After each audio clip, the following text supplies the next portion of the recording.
Welcome back, everybody. If you're new, my name's Nicholas and this is Investing Against the Grain. Before we get started, I just want to show you guys a little bit about my Thanksgiving and how it went, so let's take a quick look at that. Hey everybody, this is my Thanksgiving. We're staying here on the boat. This is my parents' backyard, so we're just gonna give you a little quick tour and show you what's going on. Let's go.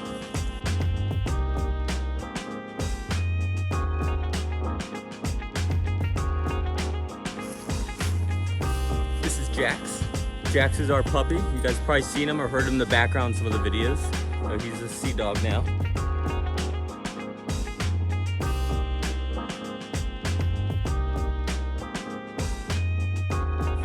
Don't forget to get your merch.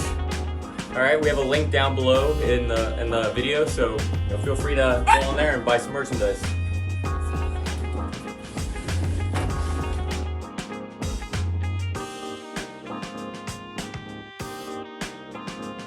So this is the main living room. We got a kitchen over here, or a galley, since we're on a boat.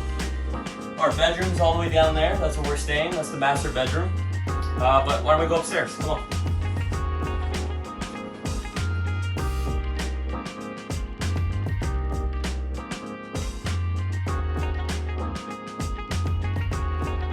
All right. So this is the captain's house, the wheelhouse of the boat. This is where you're gonna see me recording a little bit. I'm gonna do my Thanksgiving episode from up here. Actually, I'll be sitting right over here. We'll be sitting right over here, and this is where we're gonna film everything. So yeah, just wanted to show you guys a little bit about where we're staying. We're staying on this boat. It's my fiance and I. We're pretty much on the boat alone. So it's nice time. But why don't we go outside and I'll give you a view from the back of the house.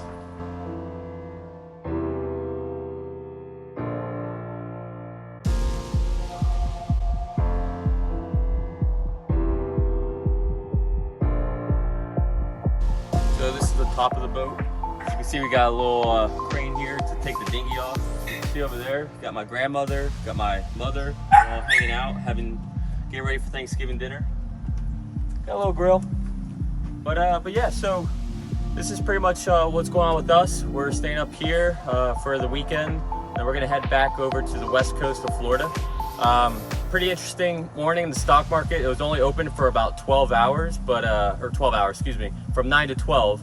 Not 12 hours, so just about 3 hours, 9:30 to 12. We went ahead and bought some more call options this morning, so had a nice little buy the dip kind of situation, a little Black Friday special, if you will. But we're gonna leave it there for now. Just want to show you guys a little bit about my Thanksgiving, show you what was going on with us. With that said, let's get into the main video today. So we're just gonna dive into two quick articles. This is obviously Tesla related. So we're just gonna dive into those, but before we do that, as always, you know what to do. Hit the like button, hit the subscribe button, ring that bell. Let's get into it. So both of these articles are actually gonna be from Electric, so let's take a look at this first one. The headline is, Tesla withdraws application for 1 billion in subsidies for Germany factory. Musk implies they don't want it. Let's take a look at this. So Tesla has withdrawn an application for over 1 billion in subsidies for battery production at Gigafactory Berlin. CEO Elon Musk appears to imply that Tesla withdrew because they don't want government subsidies, but there are other theories.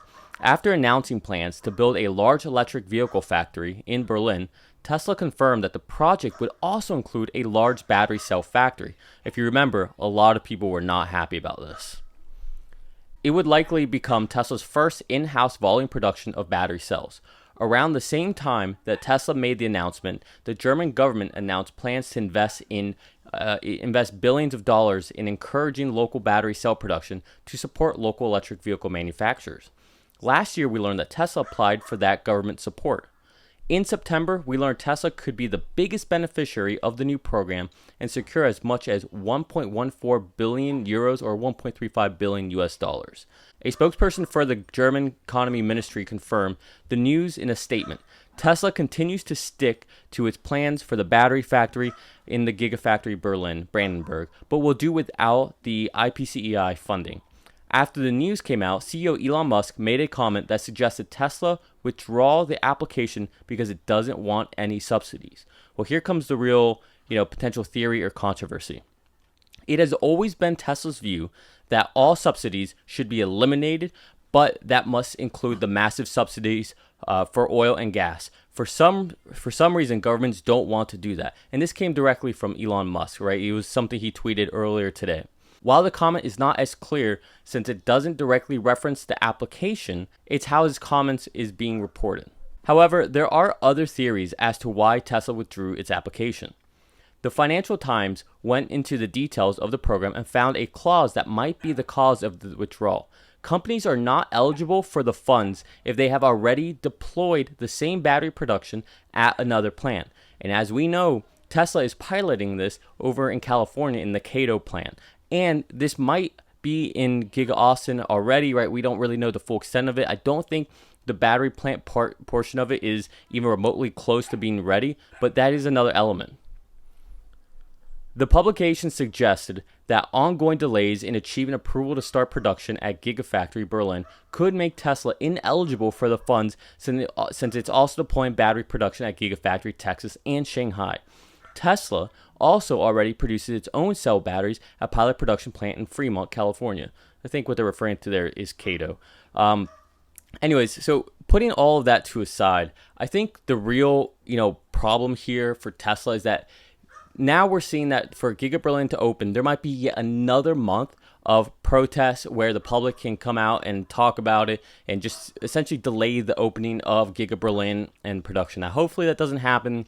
My gut says it won't happen. I think they've been more than accommodating, and I think if this continues, there's going to be bigger problems. There's going to be more hell to pay.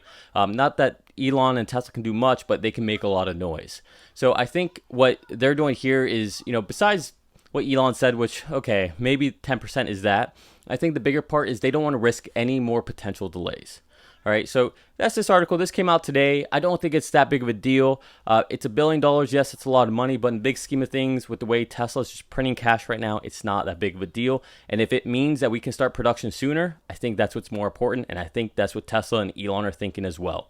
Okay, let's go ahead and get into this other article from Electric, and this one is exciting rather than something that, potentially can read as bad news. This is really good news. So here's the other article from Electric, and this one's very exciting. Headline reads, Tesla's investing almost $200 million to expand Gigafactory Shanghai and hire 4,000 people. This is very exciting because keep in mind, Giga Shanghai is the factory where Tesla has now essentially broken a production run rate of over 800,000 vehicles per year, per annum. So, and keep in mind, this factory is still growing, still moving even faster. Who knows where it'll be a year from now? And before it's even done completely, flexing its muscles, the factory and expanding, now they're talking about expanding it and investing another $200 million into this for this expansion. So let's read some more.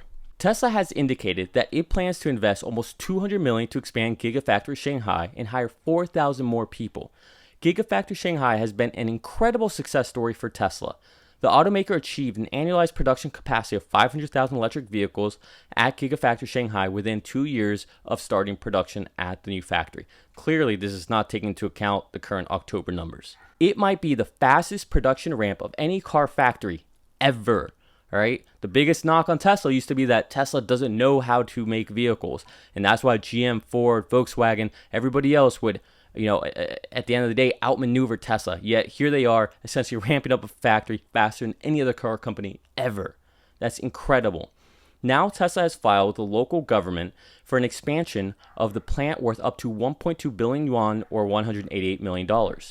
There aren't many details about the expansion in the filing other than increasing the capacity for 4,000 more employees. The filing showed that expansion will allow Tesla to add 4,000 staff, taking the number of people in the plant can employ to 19,000 people.